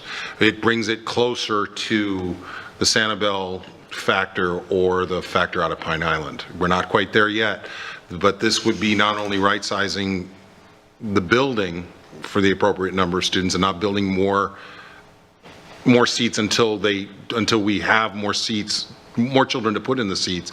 It also will require some right sizing of the faculty and the staff, which we've talked about previously. Right. I think that's important for the public to hear and understand that we've gotten those numbers down significantly. I'd also like to know, what does that number look like at 70 students and then again at 80 students? That would be super helpful for me to, and is that number, if we get up to 80 students, do we have to hire more staff to accommodate those students? So then does that cost go up higher?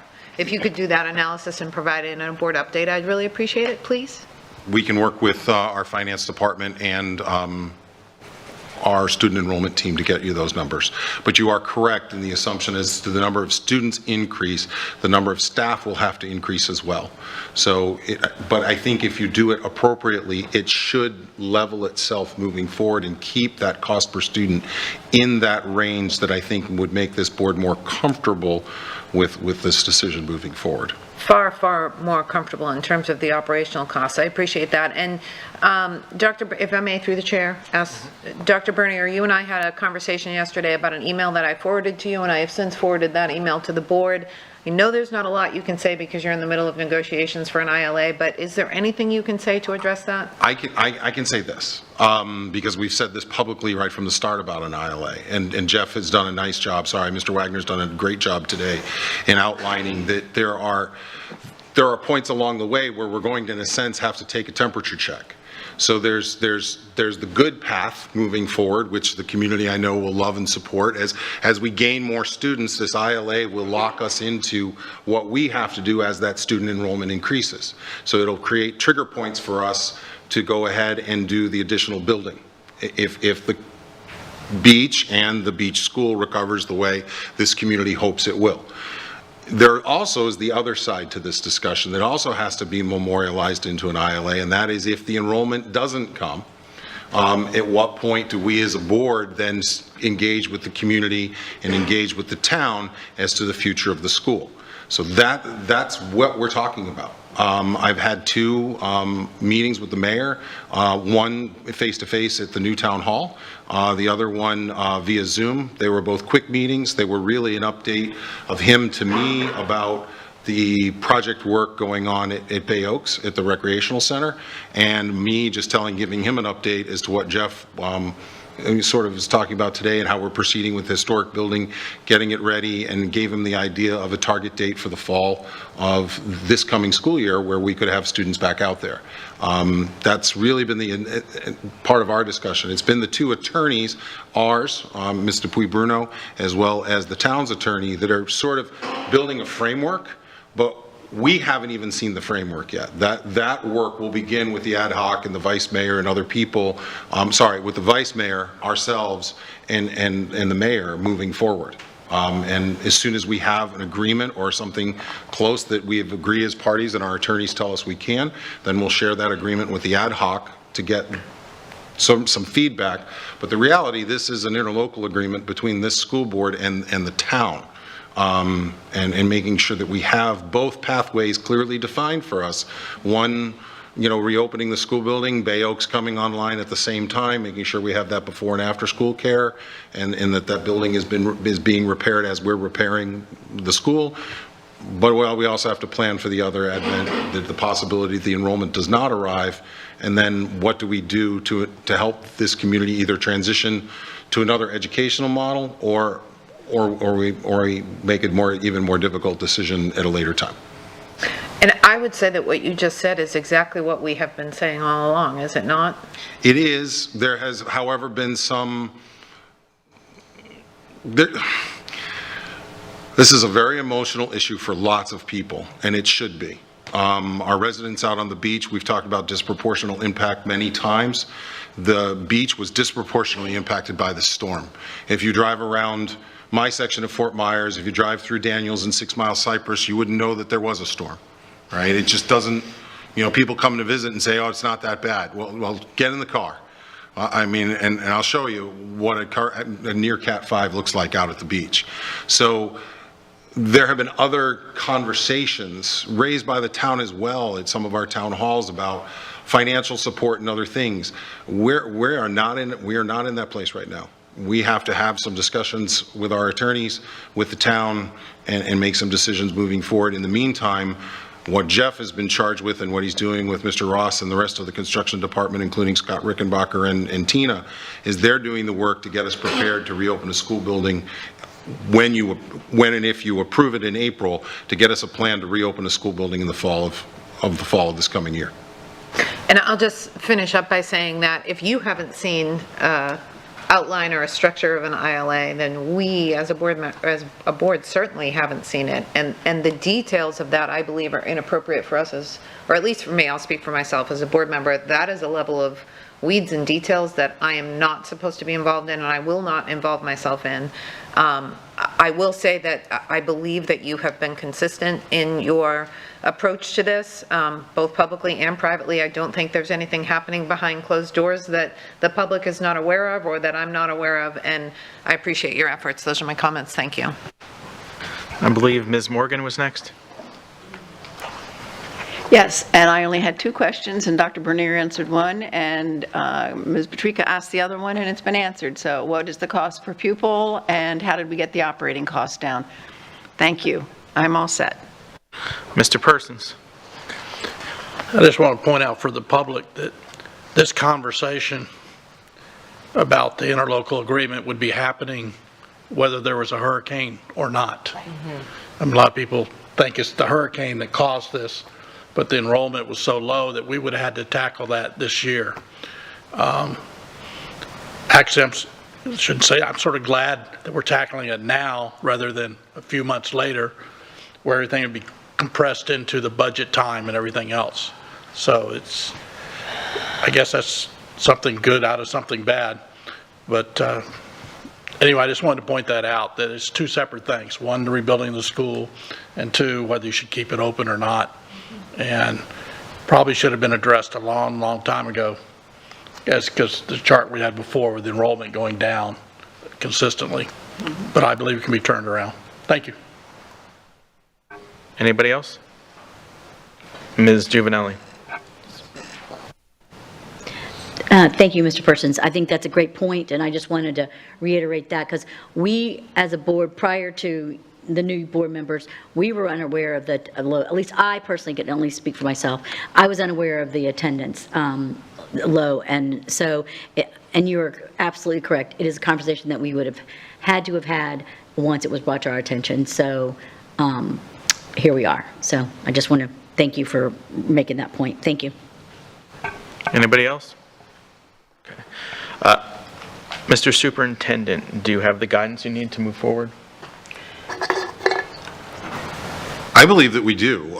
We are going to continue to proceed with the renovation of the historic building. We said that right from the get-go. This would give Jeff and his team, Mr. Wagner and his team, additional information to move forward, continuing to work with the contractor, looking at this. We will get you those numbers related to as enrollment increases and as we increase staff, what those costs would look like. But again, if done correctly and done in the appropriate phases, we believe we will be closer to what the cost differential is for some of our other island schools.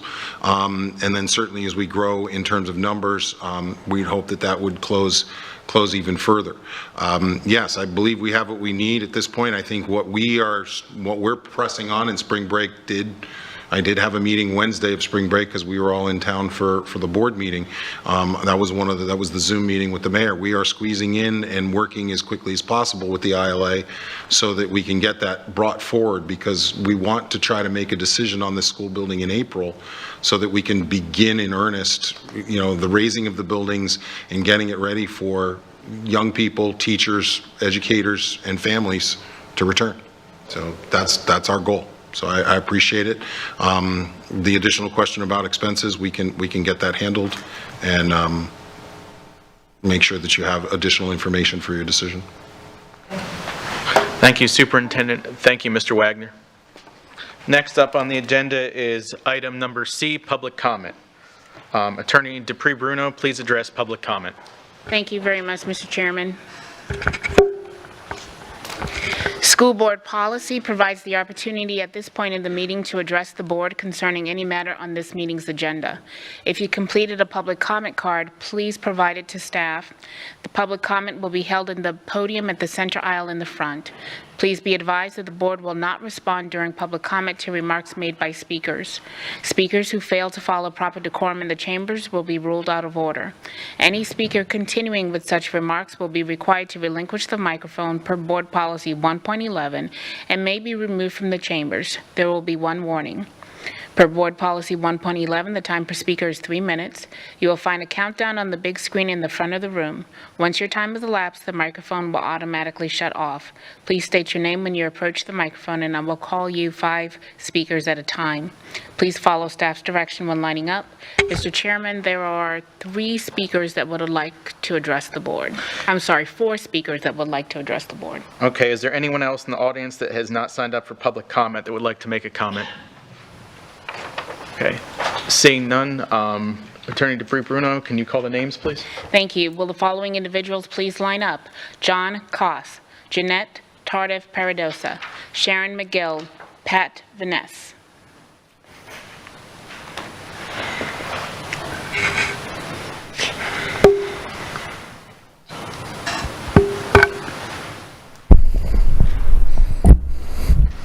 Hi, my name is John Koss. I appreciate all of you guys every time I see you.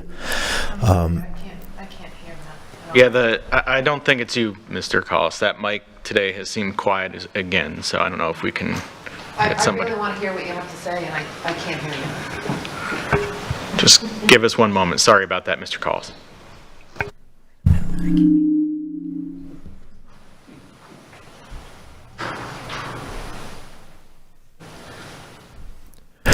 Is that a little better? Yes. So please. Hi, my name is John Koss. Thanks for having me the opportunity to come up here and speak to you all. I changed a little bit what I wanted to say, and I understand the ILA is something that's being negotiated, and, you know, I don't want to get in the weeds about it, but I would like to say a couple things regarding the higher level to it. We understand as a community that we cannot be a burden on the school district, and we've discussed that internally, and we understand that at some point there's where the rubber meets the road, and, you know, the cost is the cost, and we're going to have to find ways to either mitigate that cost, which it sounds like you guys have done a wonderful job already getting us down close to Pine Island, which was the goal at the beginning. Now we understand there's a long term to that as well, and this whole time we've internally been talking about that and working on that.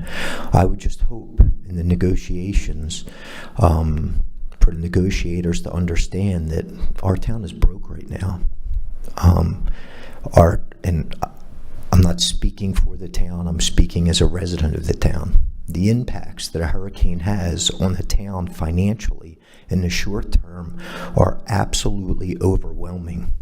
So I'm hoping that the negotiators, if we're looking at this and we're looking for some commitment from our town, understand it's going to take some years before our town, and I'm not talking 10 years, I'm talking hopefully 3 years before our town can get our feet back underneath this and be in a spot to where the town could make some real fiscal decisions on how to go forward. But right now, and it's my opinion, I'm not in the negotiations, but I'm hoping that that doesn't stop us from going forward right now, because this has been an experience. It's been awesome. It's been emotional, but it's been good. And I don't want things to get slowed down for this. So thank you very much. Have a good day.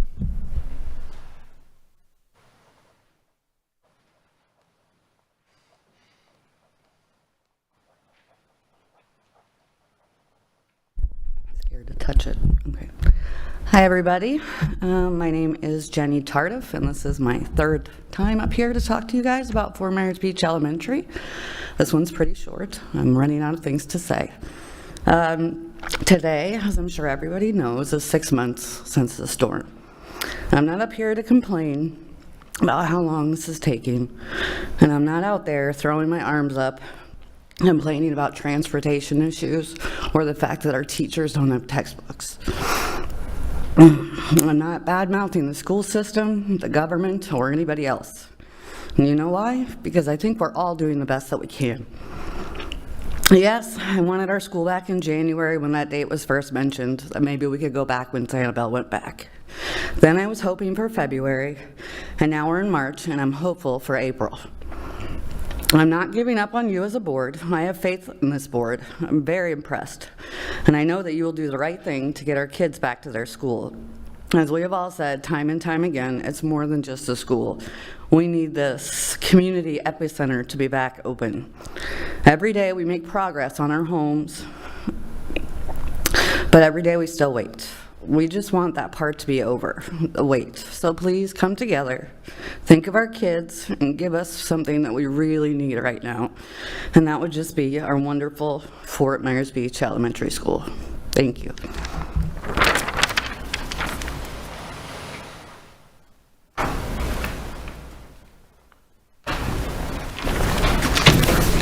Good afternoon, Sharon McGill. I first want to say that I am not opposed to a school on the island. That is not the issue here. The issue is the financial responsibility of the district. And I appreciate you acknowledging the fact that this is an issue that's gone on far too long to begin with and should have been addressed before now. And it's unfortunate, actually, in my feeling, that it happened at this point in time, where it was like the perfect storm and it all came to a head at one time. But, you know, I took all three of the presentations and tried to compare them side by side, looking for something different, looking for something new that would convince me and make me say, yeah, that's a good idea, let's do it. But I still don't see that in here. You say you're reducing costs, but there's nothing that shows me where those costs are going to be reduced. And I'm not sure if this is a Title I school or not, but when it comes to staffing issues, you have to be cognizant of that as well. So there aren't cases where you can reduce staff if it's a Title I school. So I'm trying to figure out where that operating savings is coming from.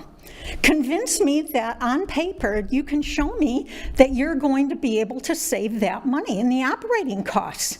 And then I'm all for this, but right now there is nothing concrete that shows me those operating costs are going to be addressed. There's a number on the paper, but there's nothing to substantiate that.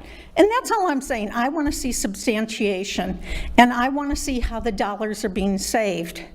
And then how are we going to move forward? And I think an ILA has to be in place. There is no question before the board moves forward on this.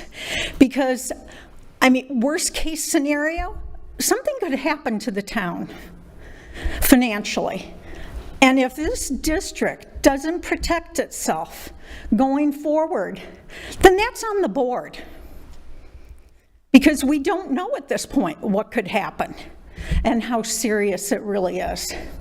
And from a perspective of a stakeholder, I would just like to see those questions answered, and I just don't think they have been yet. Thank you.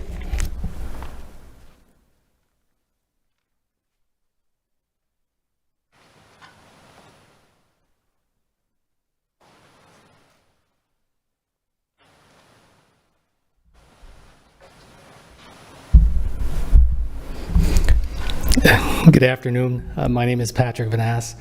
I'm a resident of Fort Myers Beach. My kids go to the school. I'm also a business owner involved in our local government over there also. I'd like to thank you with this process and where things are going. Fully support option B. Very happy to see the direction it's taking and the professionalism of your staff in working through that option with us. Everything that I've heard today with regards to the ILA points to being consistent with what we've discussed about commitments from the district, but also commitments from the town should we not meet enrollment numbers. We fully get that. And I hope that with regards to the ILA, that's what is being discussed, and those are the parameters.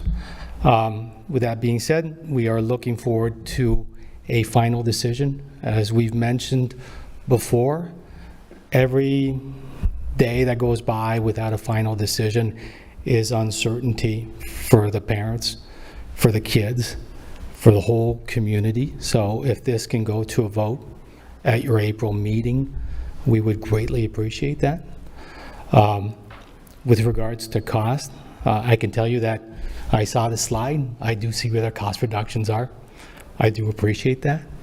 I know that your staff is very competent and that those numbers, there is data to back that up and information. So I am confident that you guys are doing the right thing, moving the right direction with regards to cost, and we are there to work hand in hand with you and further address that long term. Thank you very much.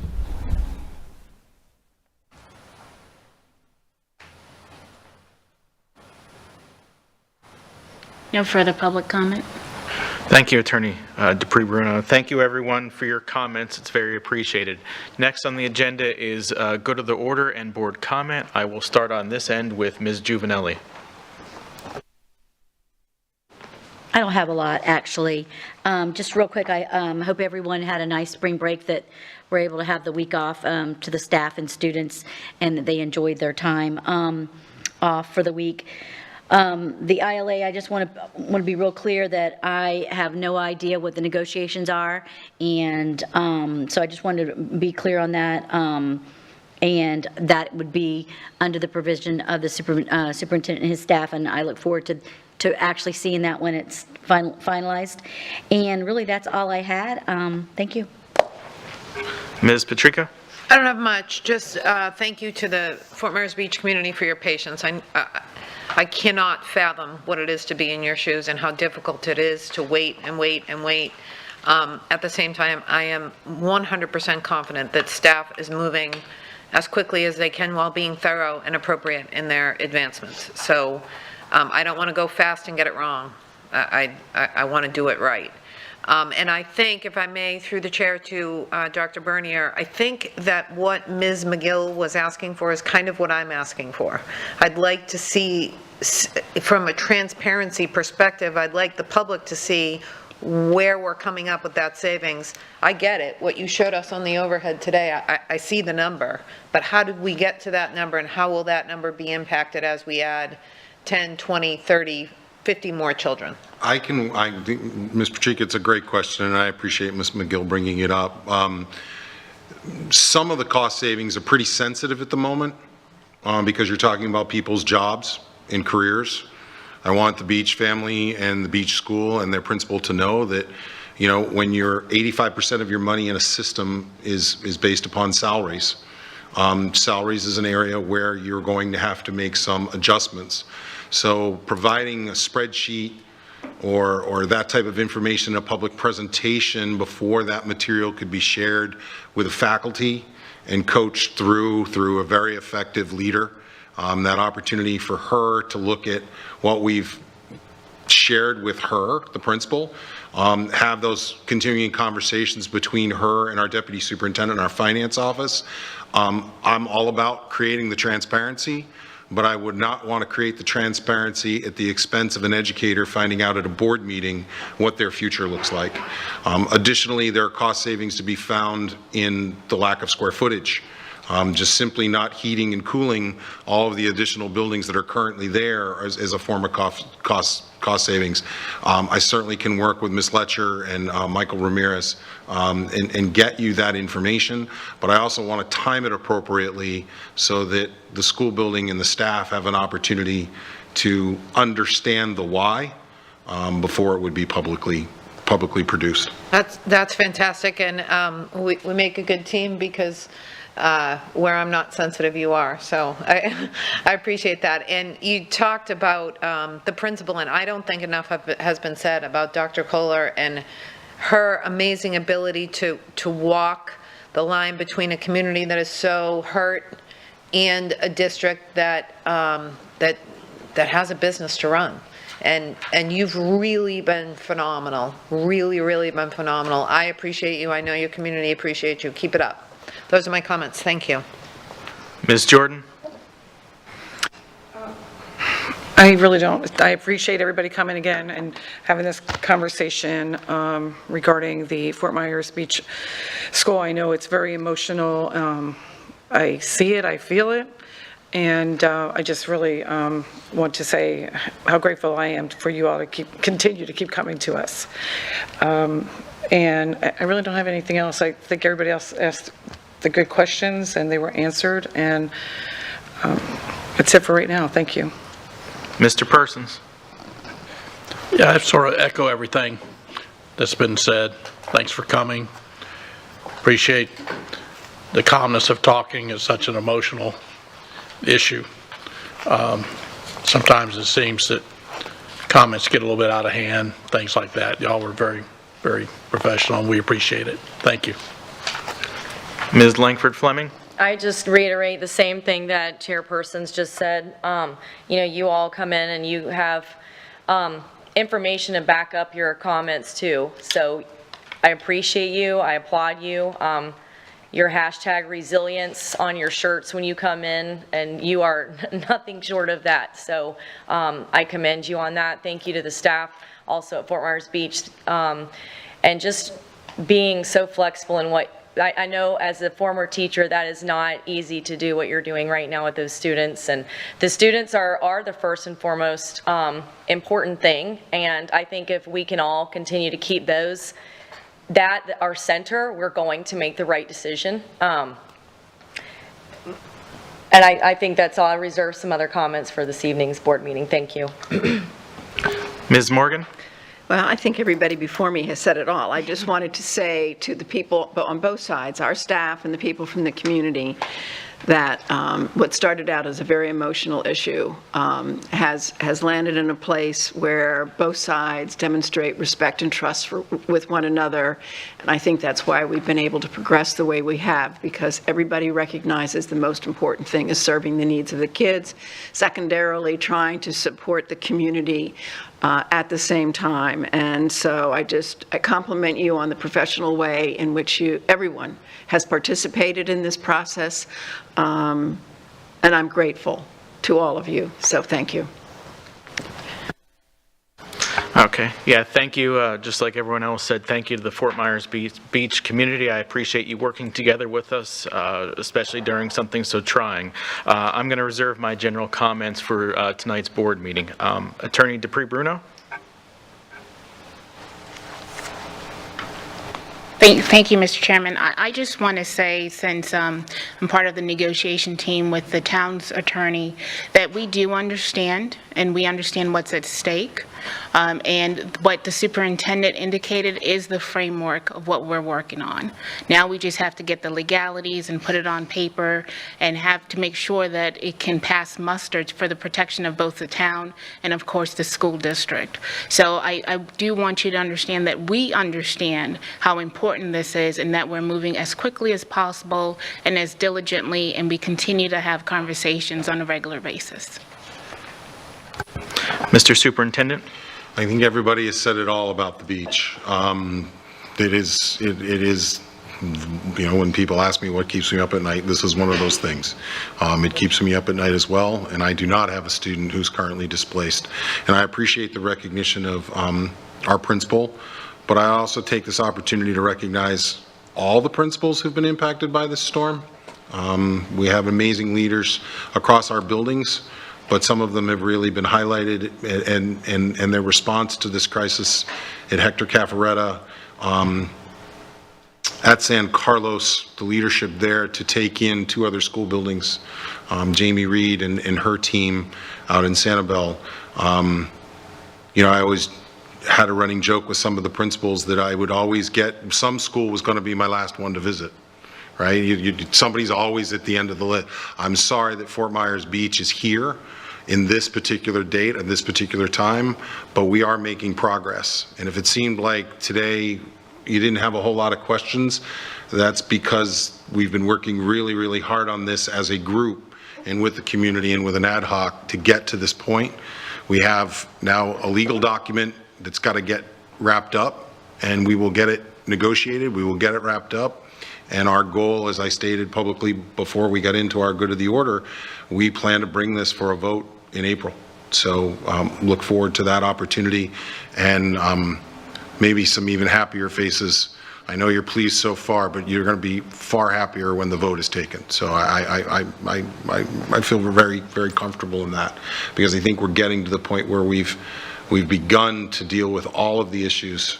And we got good news last night. I can't get into all the details because I don't want to misquote them, but the work at Bay Meadows is going to start. Bay Oaks, sorry. The work at Bay Oaks is going to start. Mayor called me last night. We had a quick, just brief conversation. Very excited because that's another critical linchpin in making this a successful transition. So things are coming together, and they will take time. And it will be a long-term recovery for this building, for this community, and for that amazing town. So appreciate all your help and attention today. Don't want to lose the fact of the amazing quarterly reports that were provided to you. The speeches are one thing, but their written reports are amazing. And thankful for the direction of this board regarding auditing and how we see auditing as a tool for self-improvement and continuous improvement. So appreciate RSM and the work they do for us each and every day and helping us to get better. So thank you for your leadership, board members, in that area as well.